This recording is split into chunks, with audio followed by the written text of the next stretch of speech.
Greetings and welcome, everyone. This is the panel, You're Not the Boss of Me, a panel discussion on different approaches to democratic governance. My name is Chris Tittle. I use he and him pronouns, and I'm a member of the Sustainable Economies Law Center Staff Collective. I'll be your host and moderator for today's panel. And I'm joining you from sunny Charleston, South Carolina, the ancestral lands of many indigenous peoples, including the Edisto Crusoe Natchez people. Thank you again for joining us. This is actually the third event of Co-Appaloosa Week, a full week of events that we are hosting to explore and celebrate and interrogate the role of workplace democracy and the broader struggles for collective liberation. We've already had two really thrilling workshops yesterday. We've got several more coming up this week, which you can see on your screen.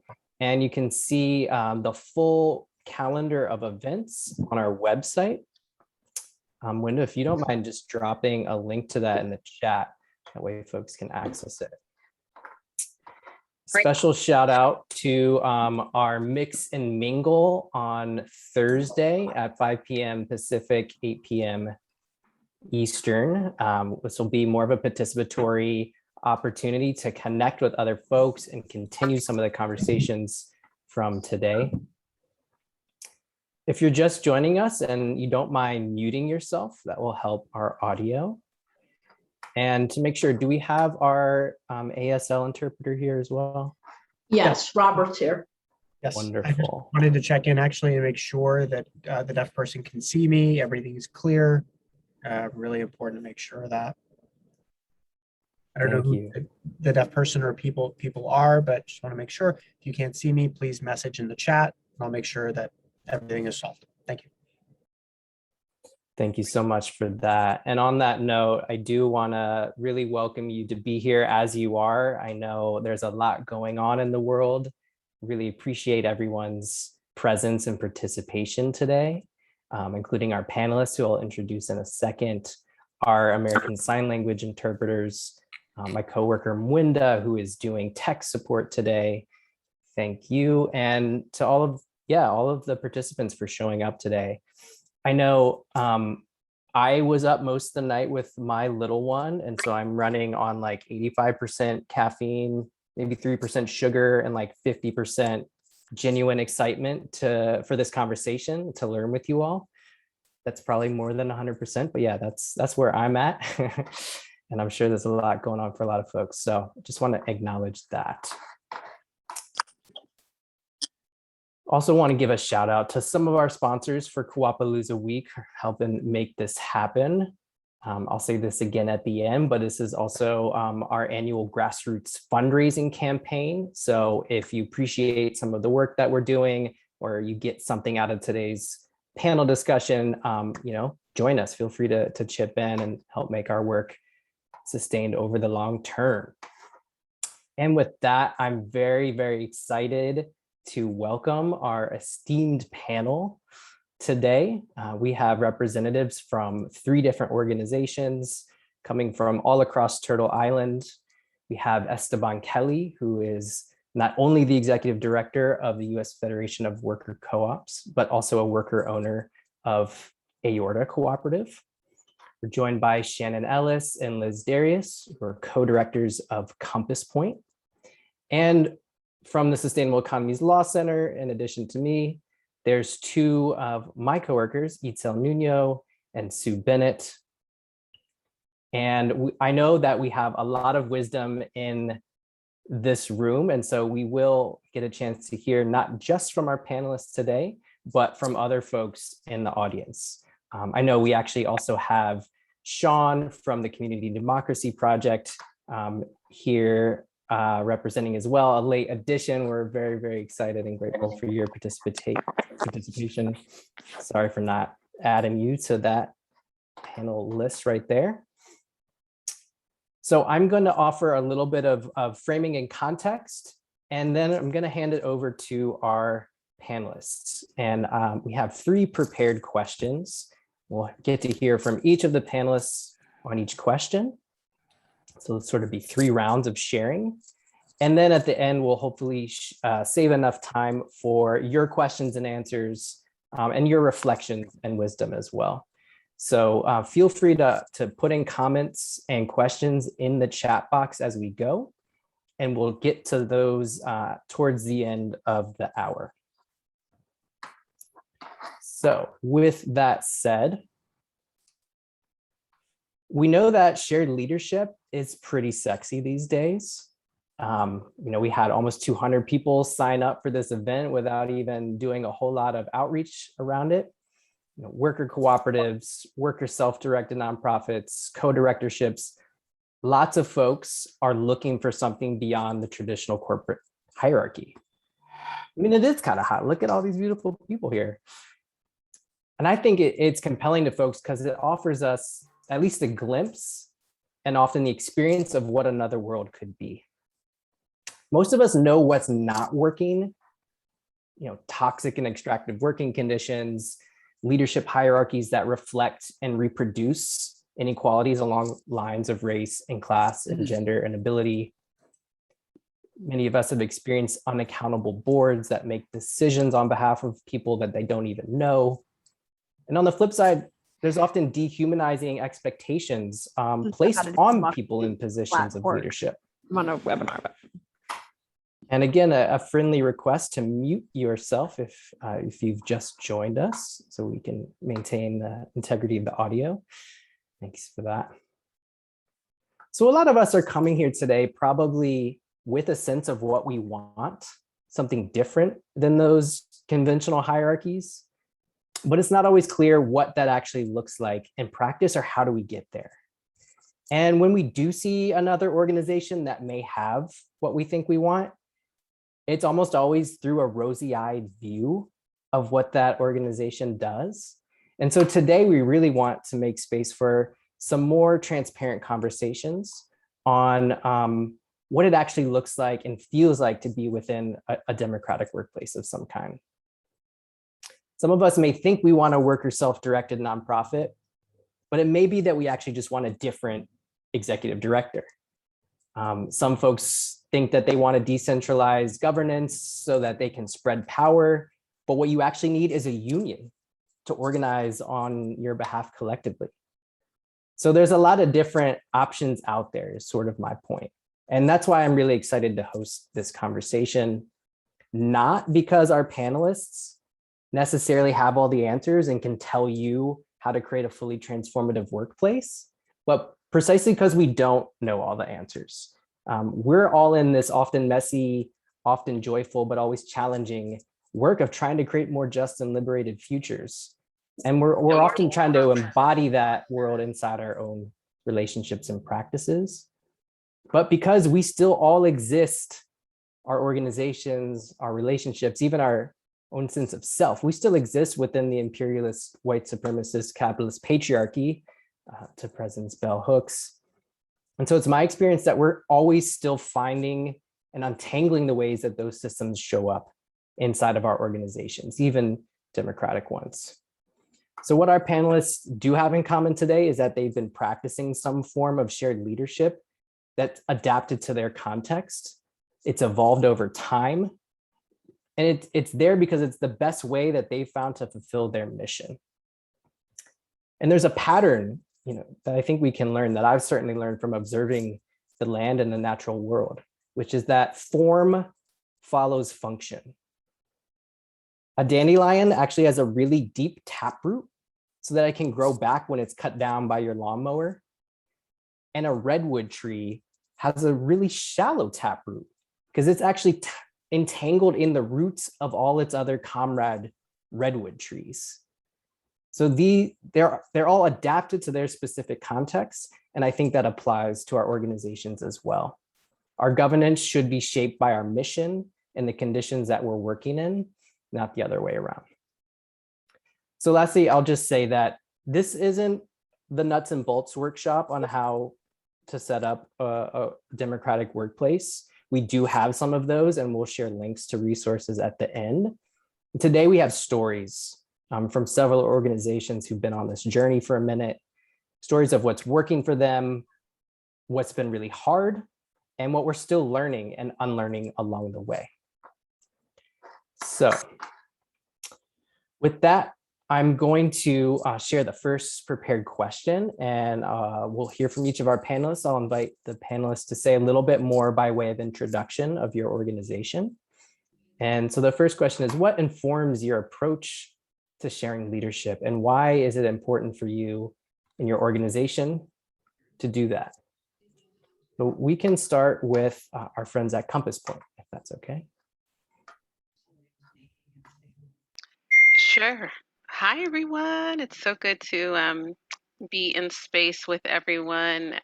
We want to say first thanks to our friends over at Selk. We've been really humbled by the many ways that you've shown up in Compass Point's training space and just all of the approaches and visionary philosophy and the practices that come out of Selk. So thanks for inviting us to this panel today. Um, I'm Liz. I go by she or her, and I'm the co-director at Compass Point. And we have some other Compass Point folks here on the Hollywood Squares with us. So I know Shannon, who is going to be sharing a bit more about Compass Point later, and then also just giving a shout out to our practice members. I see Simone and Jazz and Steve and Morrow. We roll deep today. Okay, y'all, I see you. We might all need to collectively roll to the mix and mingle on Thursday and get our little bit of mix and mingle love on. Nonprofit folks need love too. Okay, so Compass Point, who are we? We're a 46-year-old organization, and we've shifted a lot over time. And our mission now is to support individuals and organizations, institutions, movements to fulfill their social justice missions. And we believe that nonprofits are really powerful vehicles towards that kind of social change. And so we invest in teaching and learning and developing spaces for liberatory change. And you can find out more about our organization at our website, compasspoint.org. But to answer your question, Chris, I think for us, what informs our approach to leadership is that the belief that another world is possible. It's not only possible, but it's necessary, and that every day we get to actually build that world. And so we try to ground our approach in organizational governance in our growing analysis of power. So you talked a lot about, you know, how our organizations and our world are really shaped by the systems that we've lived under and continue to live under. So genocide, white supremacy, colonization, patriarchy, those really help to determine the outcomes of our lives. And so for us, we really believe that that needs to be flipped on its head. I'm sure many folks on this call believe that that needs to be flipped on its head, and that we value bringing power back to those who have systemically been um, under-resourced and devalued, and their power has been stripped from them. And so our organizations are microcosms of that. They're microcosms of that world and microcosms of all those systems. And so it's fundamental for us as we develop an organizational governance, which structure for us is one part of, and shared leadership is one part of. But when we develop organizational governance, that we do that with our values at the center, our values and our politics at the center. And our politics is our belief of who should be in power and who shouldn't be in power. And so with those things at the center, we're driven to develop our principles, our leadership structure, our systems, our decision making, our restorative culture, and our community engagement driven by our values. And for that all those things make up our governance. And so practically, how does that look? We believe in BIPOC leadership, that's important. We believe in women and gender nonconforming and trans leadership, that those things are important. We believe in the experiences of those people who've been marginalized in our disability community, people who've been marginalized because English is not their first language, people who've experienced xenophobia because of their immigration status. We believe that all those folks who've been powerless need to be at the center, and that in actuality, our intersectional politics, our ability to see the solidarity between all movements is actually really important, and that intersectional politics is not just about identity, that it's actually about the politics that we hold to see all struggles as connected. And so in developing out the idea that all struggles are connected, that it helps to shape our organizational structure. It helps to shape our shared leadership and our approach to leadership. So what do we value? We value that we value the technical and the transformational, right? We want folks who are in the positions that they hold, who have experience, who have some technical knowledge, who have skill to bring. And we also value that people can develop those things over time. We also value those things can be developed over time. And so we try and marry in our shared leadership structure management and leadership development. And so those things are distinct, but they're overlapping, right? That an effective leadership structure, folks need to pull on management skills as well as their leadership skills.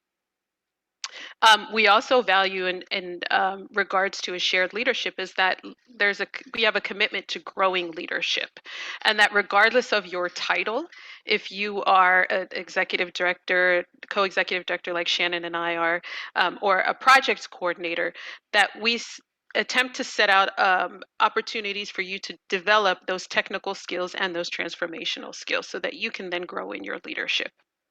And those things are really important for us. I can't say that we're absolutely perfect. I mean, many organizations, I'm sure, are struggling with what's our leadership development plan for staff members, right? But we do try and find opportunities for people across title and beyond their title to step into leadership. And so for us, how does that actually look? We are a hierarchical organization, and we understand the limits and the challenges and the opportunities of hierarchy. And there's hierarchy, I think, because of positional power, and then there's hierarchy because of identity and experiences that we bring in. So I just want to offer that. I'm not sure that we've evaluated this at Compass Point yet, but really evaluating like what does hierarchy look like and what does it really mean? I don't know that I challenge hierarchy as much as I challenge consolidated power. But by virtue of having hierarchical relationships, we are titled in our organization. So we have job families that extend from project coordinator to associate director to project director to executive leaders, and then we are governed by a board. And even within those titled roles, titled leadership, we do have roles. So, and we have really funky names for our roles, right? So we have folks who are like tech hosts, what would be a traditional tech host at Compass Point, and we name them a velociraptor.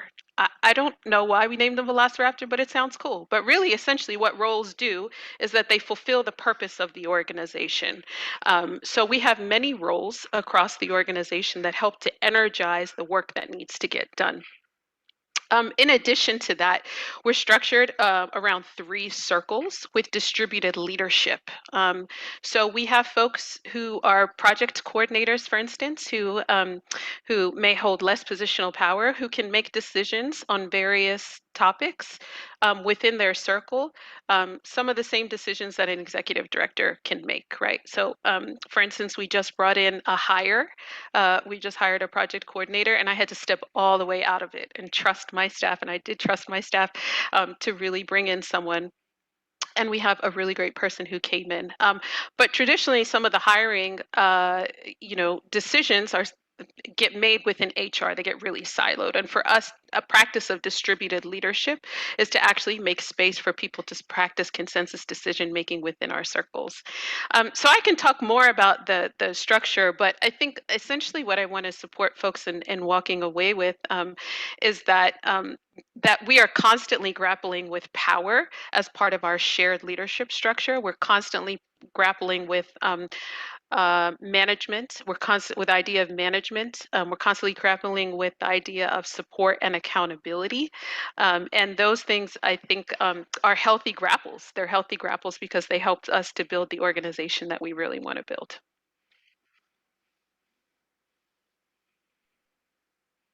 you so much for that, Liz. That was really juicy, great wisdom. I'm now going to pass it over to Esteban, if you are willing to go next. Absolutely. Yeah. So a couple things.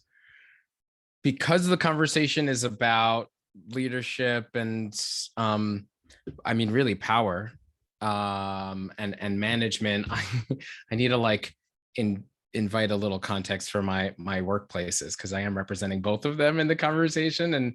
And it's interesting because and I don't want to make this sound more extreme than it is, but they have opposite structures and they're sort of growing toward this middle democratic, dynamic, what is it? Either dynamic hierarchy or something that's horizontal, but with plenty of structure and intention.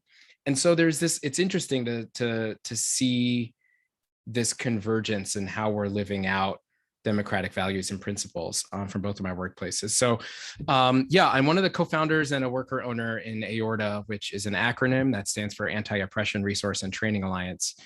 And I'm not going to say much about our work. You can go to aorta.coop to find out more. But what I will say about our structure is we started out and have remained, I think, still pretty damn flat. We started out as a collective, in fact. Before, half of our founders weren't familiar with co-ops, didn't know what co-ops were. And the other half of us did. And we were like, we kind of think that we should be a co-op, but we don't want to foist that on you. So we need to spend this initial year of study and orientation and internal education to even help people understand what a co-op is, so that there's full buy-in in doing that. And it's just been this long process of graduating from a default flat structure to realizing that flatness limits and holds back the leadership within our team. And there's so much leadership. We also realized that it was a contradiction from our founding points of unity, where we said, okay, yeah, we're people of color led and all this stuff. And even more recently that we're Black led.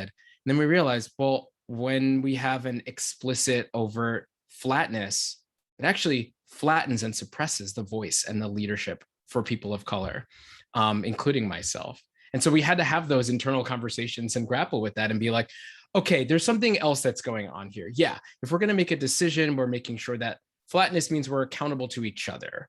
Flatness means that we're not going to adopt a new strategy or new points of unity without building that alignment and moving together and having full consensus. We use consensus decision making. But sophistication in terms of organizational development, now that we're 11 years old, we were founded in 2010, growing into that new phase of organizational development actually means that we need to put more shape around leadership. It means there needs to be much more delegation, much more ownership to champion something and move it forward, to delegate something so that it's not just stuck in the hot potato of who is even responsible for moving this forward? Who can shape this? And we realized a lot of us were hedging or holding back our own opinions, that we were losing ourselves.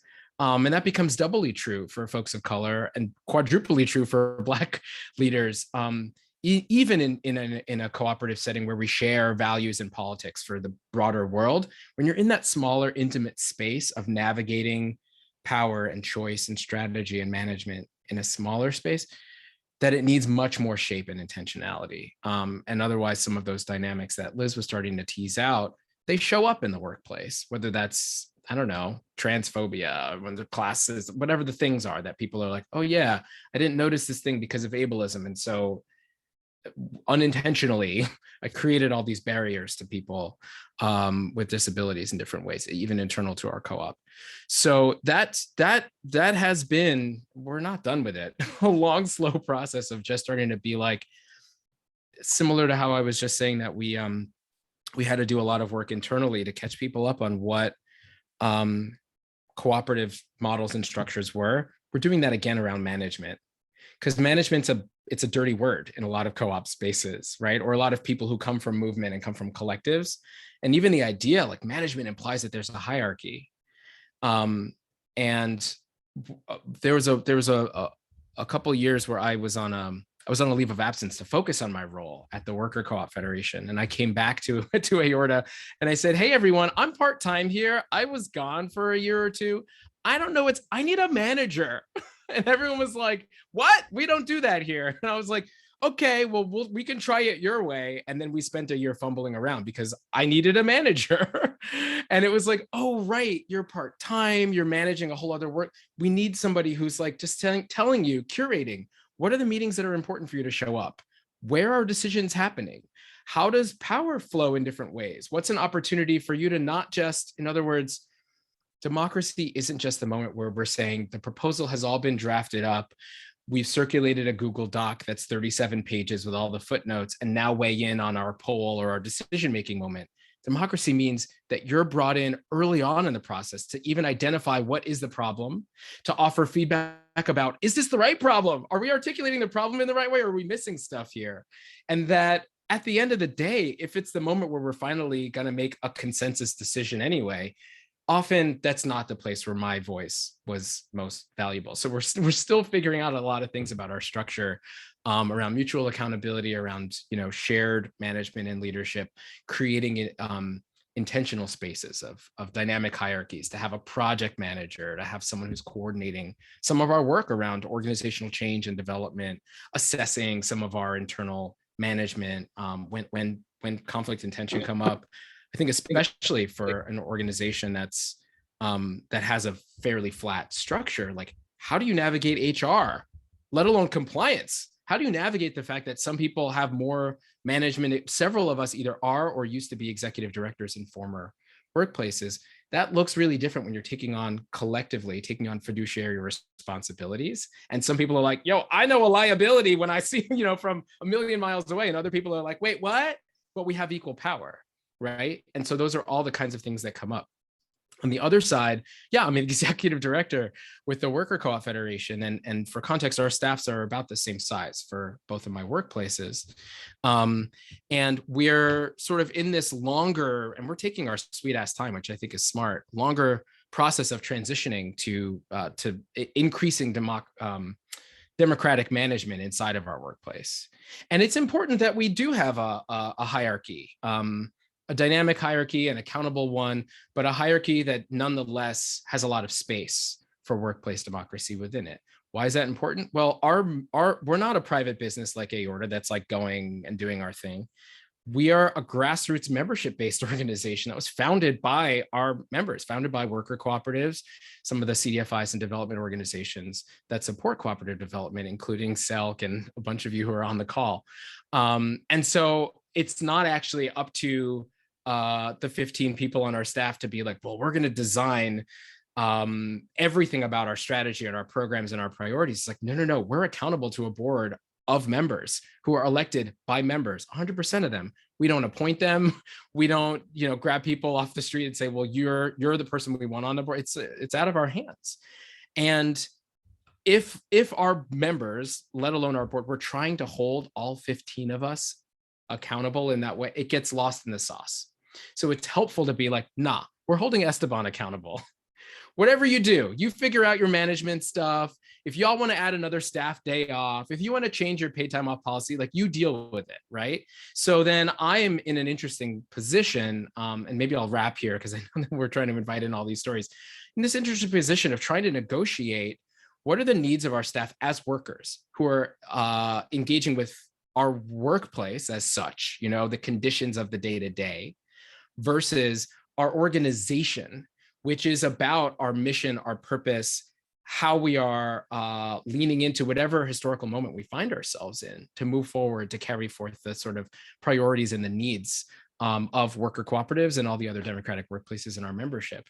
And so there's something that is interesting there where I found, even as a manager and even as someone who has the sort of ultimate deciding kind of responsibility for a lot of things, I don't micromanage. I try to create as many spaces for leaders to delegate as much as possible, but in a way where I still have a sense of what is the overall strategy, what are people up to, and I know enough about what they're working on that they can come and consult with me, that I'm much more of an advisor to my staff.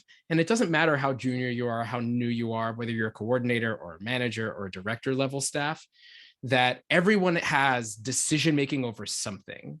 And it might not be over our HR policies and something that's more collective, although again, we're growing toward that. But if you're the one who's coordinating a webinar, you don't need sign off from me on all the logistics or the final or the content or whatever. Like I got a lot of other stuff I'm doing anyway.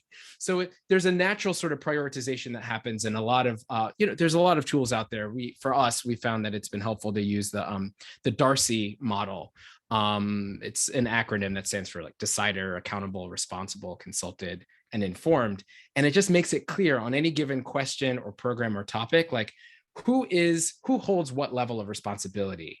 And that structure is useful because we can say everything we want feedback, let's be clear, what level of decision-making, what level of authority, where does the buck stop on different things? And what's the difference between the person who's doing the thing versus the person who's going to have a finger waved in their face if they mess it up, or if our members aren't happy with what was decided or how it went down?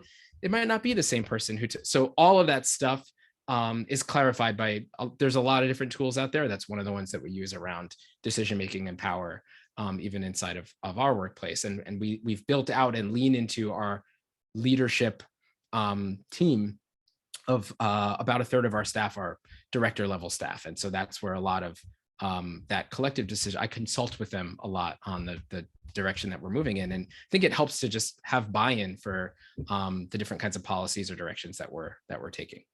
I'll leave it there for now. Thanks for that, Esteban. Really appreciate the breadth of that perspective, what you're bringing there. Thank you. I'm now going to pass it over to Sean McDougall from the Community Democracy Project. I know you have to leave a little bit early, Sean, so feel free to reflect on not just this question about what informs leadership and governance, but also any, if there's challenges, if there's things that you all have learned along the way that feel worth sharing, please do. Cool, great. Thanks, Chris. I've enjoyed hearing all the perspectives and stories and just the deep wisdom that people are bringing. And forgive me, my remarks aren't as polished as I would have liked. I just sort of last minute was called in to fill this role, and I didn't get a chance to fully flesh out the stuff I wanted to say, but hopefully I'll share something that's of use to the ongoing conversations that we're all having both today and in our ongoing work in our organizations. So a little bit about the Community Democracy Project. We're an all-volunteer campaign working to create a people's budget in Oakland. So we're working on a voter initiative, which would amend the city charter and make it so that neighborhood assemblies throughout the city are supported and neighbors get informed, and ultimately all residents of Oakland 16 years of age and older will be able to decide the city budget. How much goes to police, how much goes to parks, how much goes to everything. So it's our vision is really about participatory democracy, starting at the municipal level. And there's a whole history around that in terms of what inspired the founding of that, which we won't get into today. But a quote that I like that sort of like helps, I'm just thinking about this now, that sort of helps describe some of the values and vision that the Community Democracy Project holds, is from Grace Lee Boggs. And it's a quote that I'm sure many of you guys have heard before. It goes, you cannot change any society unless you take responsibility for it, unless you see yourself as belonging to it and responsible for changing it. And so, and that comes up, right? If we're going to create a society where people move from being spectators to actually embodying that vision that Grace Lee Boggs talks about, well, we have to develop in our workplaces and our organizations and in every institution practices that help people do that, step into that role of being collective co-creators of social reality and not just spectators or beneficiaries or victims. So that's a challenge that we're all called to, and I think that's why we're all together today. I imagine. So one of the aspects of there's several pieces that inform sort of our structure. One is just our embodied in our vision is a basic belief in human potential, right? The idea that there's so much untapped power that people have if they're only allowed to step up. And so we have community agreements in our organization. One of our community agreements is step up, right? So to always having the attitude of getting people to step up into leadership, to step up, to take ownership of what's going on. And because that helps them develop as powerful people. And also become better organizers. So one of the challenges, or one of the aspects of it too, is moving from sort of the idea that social change work or organizing work is just done by a few overworked professionals, and getting as many as people as possible to own movement building work. So if we're actually going to make democracy real, and by the way, the best definition of democracy I've seen, which I take from Michael Albert and Robin Hanel's work on participatory economics, Pericon, is people making decisions to the extent that they're affected by those decisions. Right? So so at every level, right? And so what that looks like depends on what the decision is and who's affected, right? But developing a culture that really sort of owns that and practices that and knows that at a gut level is how we're going to make democracy real, in my view, and not have cartoon BS versions of it, which we currently have are experiencing.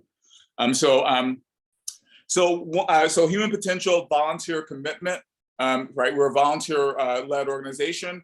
No one's getting paid for the work, right? So how do we make sure that people take ownership, right? Volunteer commitment, stepping up.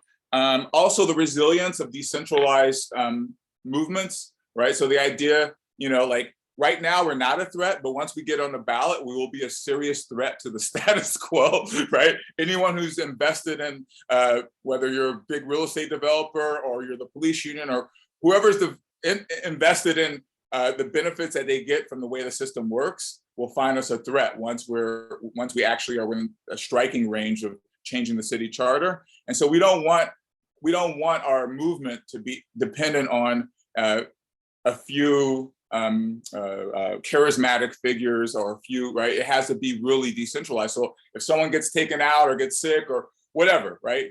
We're all humans, we're all fallible, that the movement itself doesn't suffer. So that's kind of the big picture with that. How does leadership look in our organization? So we have rotating facilitation. So all of our members take turns facilitating meetings. A big part, as you know, of running an organization is setting the agenda. And so members take turns setting the agenda for the discussions. And through that process, we actually learn how to be better participants by being better facilitators, right? Because we know what it takes to put together a meeting, and right. And so we give each other a little more grace when things don't work out, because we've all been in that hot seat role of leading things, right? So we have sort of consensus-like decision. So it's technically it's consensus -1 decision making, but usually it ends up, it's never the case, almost never the case in my memory, where we make a big decision and a member is against it. But then we also have structures that allow us to devolve decision making, sort of like Esteban was talking about. Not everyone needs to be involved with every single decision. So we have working groups and action teams, and individuals who are responsible for different things depending on what the piece is. Let's see. Some of the challenges is, so as you guys all know, I mean, there's various ways in which, so hierarchy is just not official, right? There's all kinds of implicit ways that hierarchies can come up, right? In good and bad ways, right? And people have highlighted that in some of the comments. And so the challenge of always sort of like, if you have a flat organization, technically flat, how to make sure that people aren't just saying, oh, so-and-so knows best because they did this before, so I'm just going to default to them, right? It's nice to respect someone's perspective if they have some expertise, but you're not going to have the buy-in that we need you to have if you're just sort of like, dialing it in while so-and-so, right, does the deep thinking about how to make it work, right? If we're a collective volunteer organization, we need a maximal buy-in so that we can support each other and actually be as powerful together as possible. So how to sort of be mindful of the ways we can default to those kinds of implicit hierarchies. One challenge too is that so we started in 2011, we're founded in 2011, and we really took off during Occupy, and we sort of like wrote our voter initiative in 2011, 2012. But in our early history, in our early stage, we had a group of directors. So there was directors and then members. And then eventually over several years, we evolved to just be members. And one of the challenges with that though, is that when we had a directors structure, the people who were most excited and most experienced in thinking big picture and long-term regularly got together to talk about stuff. So when we came together to have our meetings, it wasn't just sort of like position A and position B out of the blue suddenly clashing and people trying to figure out what do we do, right? There's more time to sort of consciously get strongly held perspectives outside of the member meetings. And so that was one of the challenges that was lost and so that's an ongoing thing to figure out. Let's see, I think that's it. I'll stop there. Thank you so much for your time. I'll hang on for a few more minutes, but I have to switch to I have to leave in a few minutes. Thanks. Beautiful. Thank you so much for that, Sean, that vision and the inspiration and how it's evolved over time, and particularly joining us at the last moment. Much appreciation. The answers have been so robust. We don't have time for all three of our questions. So I'm going to pass it to Itzel and Sue at Sustainable Economies Law Center. And feel free to reflect on any of the questions we shared with you all beforehand. Both what's informing your leadership, what the challenges are, and what that evolution has been. Thank you. Yeah, I thought I had my little answer prepared for this question, and then I hear y'all speak and you're blowing my mind. So I'm really happy to be engaging in this conversation with folks that are, we're all approaching this in slightly different ways, but I think we're aligned in our values. So it's already helping me think about conversations that I want to bring back to my team. So I'm learning also. So yes, I'm here with the Sustainable Economies Law Center. I'd say, so I will give a disclaimer that I'm newer to the org, so about a year in. So I myself am learning a lot about what democracy in the workplace actually means and can look like, and helping to inform the way that looks at my workplace. And to me, a part of, the work of the Law Center is really focused on building this resilient solidarity economy.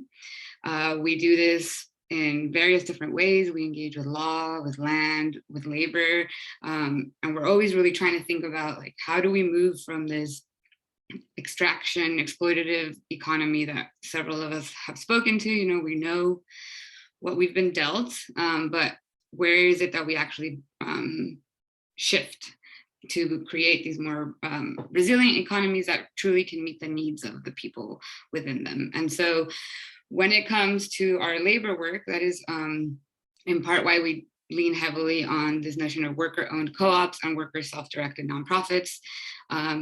Several of you spoke to this, really the notion of the people closest to the work, the people who are going to be impacted the most, having the ability to influence it the most, and really being the best set up to be able to inform the way that moves forward, really rings true to how we sort of organize our own work. And so there's different levels at which decisions get made, but we really ensure that the people who are going to be making the decisions are the ones closest to that work. So sometimes when we're making decisions that are going to impact all of us, if we're all going to be talking about things like our wages, our maternity leave policy, then it is important for everyone in the organization to be a part of that decision. There are a lot of things we have to take into account to ensure that we can all engage in that conversation adequately. There's things like transparency and having equal access to information. And we're now sort of, as you were speaking to Esteban, also trying to wrap our heads around the different power dynamics within our group. How is it that, we have all these structures and in place to ensure that everybody has equal speaking time, and we have opportunity to give each other feedback. And also we're acknowledging that there's a lot more at play in the room when we're trying to engage with each other. And so we are constantly really trying to learn from the ways that we do things, from the ways that we see our partners engage with this. We work with, I don't know, probably at this point, hundreds, maybe thousands of worker self-directed organizations and businesses. And so we're constantly learning from the ways that folks are also engaging in this work. And to us, it's really important to also, if we're going out there and telling folks that like building out worker-owned co-ops or worker self-directed nonprofits is really important in order to help us get to the solidarity economy that really meets our needs, then we also have to be doing it, and we have to be growing and learning from the challenges as we're sort of helping other organizations through that. So we are non-hierarchical in terms of we don't have supervisors, we don't have managers. We do have, our work is organized also in circles. So we have these super circles that are sort of overseeing general parts of our work, and they get decision-making power within that. Everything from budget to how they're gonna like manage projects to what types of projects are gonna be worked on. And then within those circles, when adequate, there will be small sub-circles that get created. Similarly, they get decision-making power over that.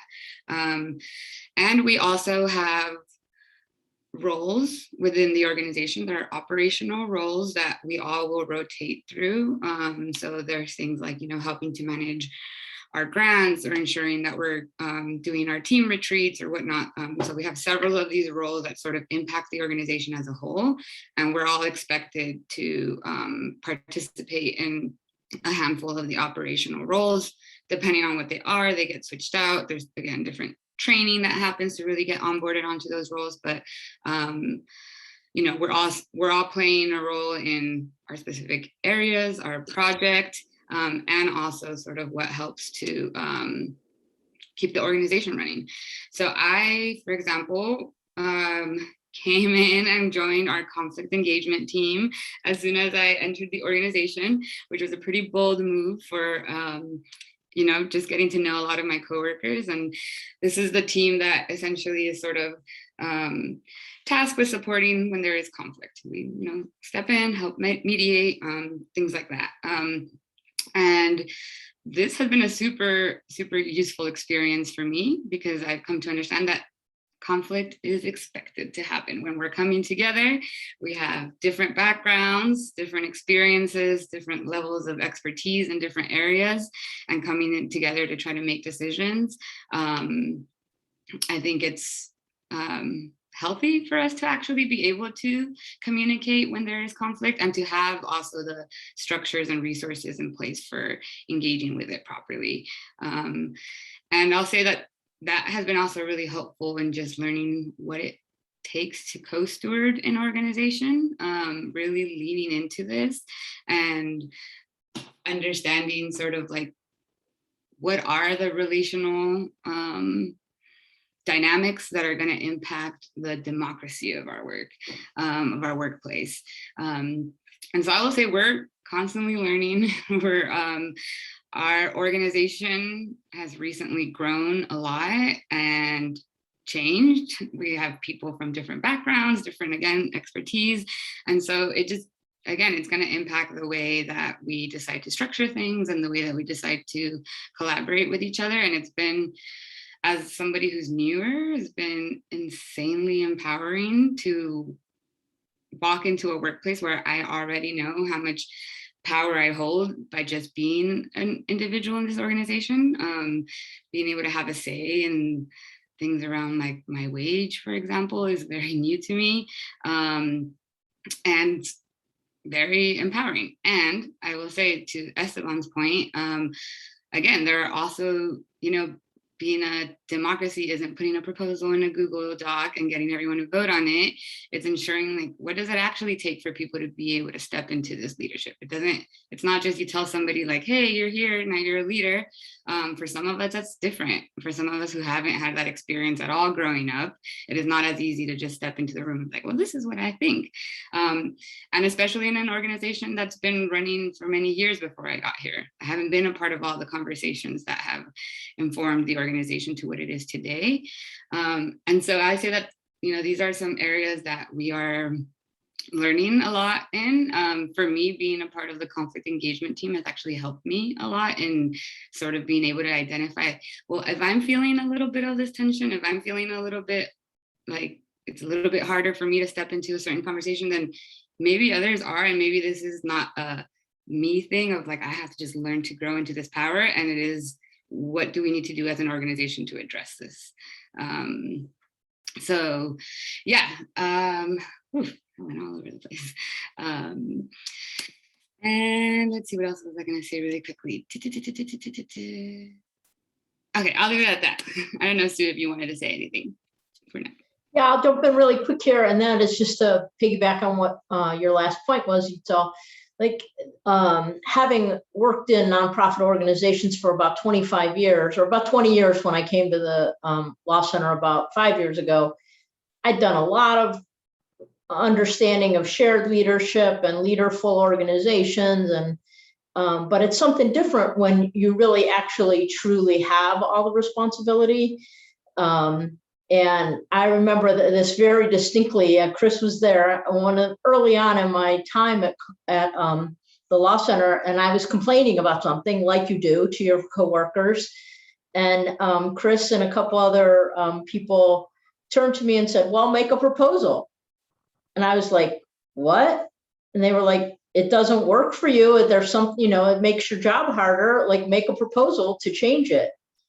And I was like, oh, what? I have to do it. Like, I'm not just like waiting for somebody to fix this thing that I'm complaining about. I actually have to figure out what I think would fix it and ask my coworkers to help.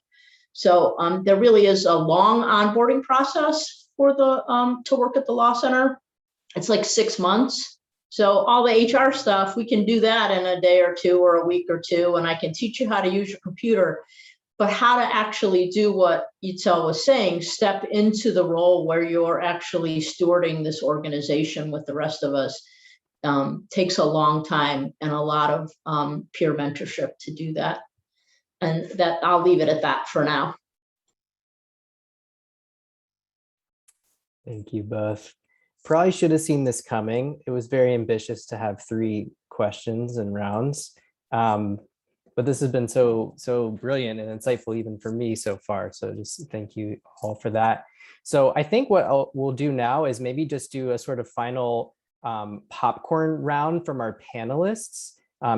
If there were questions in the chat or other pieces that you wanted to respond to, starting with Shannon, who hasn't had a chance to share yet, let's do that.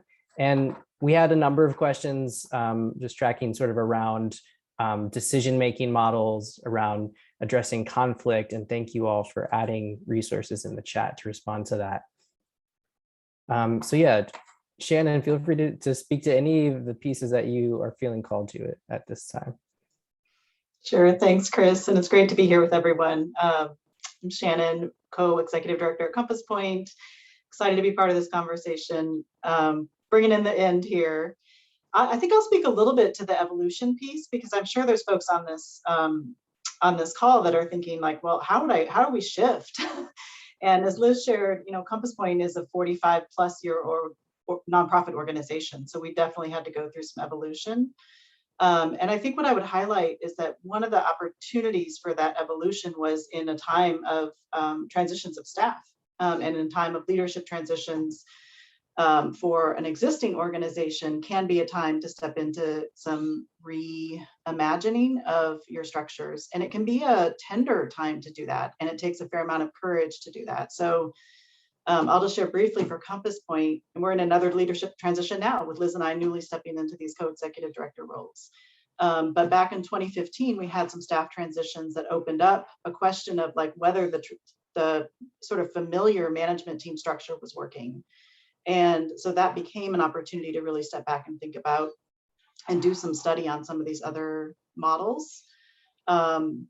And I think when I think about that, we really entered a period of ambiguity in a time that folks, maybe some of the folks that worked at Compass Point at that time really needed some consistency in the time of significant change. But we leaned into ambiguity and leaned into learning and studying together about what's working and not working on our current model. And we made a choice in 2016, then kind of out of that time, to try on holacracy, which is a particular type of distributed management system for organizations. It didn't end up working for us. And I don't have time to tell that whole story now. So we formally adopted that approach for only a year. But in that time, I do think that we learned a lot that has shifted our, that continues with us. And some of those learnings were some of the practice of roles that others have talked about really trying to shift and break down the specifics of who does what and who has decision-making power in what, and really distributing those roles in a much more creative and liberatory way, potentially. Also a much more confusing way, to Sue's point of, it takes a long time to onboard into systems like these. So a little bit confusing way because it's not as familiar in other organizations. And then I think the other thing that I would just lift up quickly here as a learning from that time is this commitment to continual evolution. So it's shifting from, and I've heard that from all the other panelists so far as well, it's shifting from like, every 7 years we reorganize the organization, or we have to rethink things because we're opening new programs, or we're doing this, or we're doing that, and shifting really to a mindset of this work is always evolving. Our organizations need to evolve and adapt in partnership with the movements and organizations around us. And so how do we shift from thinking about our structures as stagnant, things that live on an org chart, to really thinking about our structures and way of being as a living organism that's moving together in certain ways. So some of that's a mindset shift that takes a while to live into, and a while to figure out what are the practices that we can engage in with each other that really make that come to life. I'll stop there for now, Chris. This was a great panel. Appreciate all the thoughts. Yeah, we obviously have to do another round. Yeah, we need to do volume 2 of this conversation. And sorry that we didn't get to some of the other questions, but this was a lot of good food for thought. I will close this out with links to some resources for follow-up support, which I'm sure folks are interested in. We can send out a copy of some of these links, but just know that there are organizations, including the U.S. Federation of Worker Cooperatives and Sustainable Communities Law Center, that have resources on a lot of the nuts and bolts, the technicalities of this.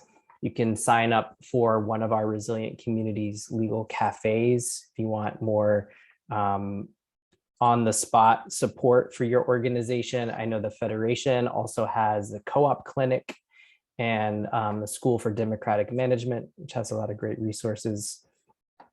We also steward a community of practice called the Nonprofit Democracy Network, not exclusively for nonprofits, but it is a space where peers are supporting one another through this ongoing journey of evolution, as Shannon spoke to. And it's not currently open for new members, but we are developing right now a year-long curriculum that we're hoping to launch early next year. So stay tuned for more information about that. As mentioned at the beginning, this is part of our Co-opalooza week of events and grassroots fundraising campaign. So we are trying to raise $20,000 to support this work, supporting democratic organizations and formations across the country. If you feel called to, please join our community. You can sign up for our newsletter as well as for a sustaining donation. And unfortunately, we're pretty much out of time at that. if you want to continue this conversation, yes, please join us on Thursday for our virtual mix and mingle. We'll be having breakout groups. We're going to have spaces for you all to connect with each other and with us. And that's a great place to continue some of this rich conversation and dialogue. Thank you again to our panelists, to our participants, to our ASL interpretation. Thank you to Mwenda, our tech goddess, and looking forward to continuing this conversation with y'all. Thanks to you, Chris. Bye-bye.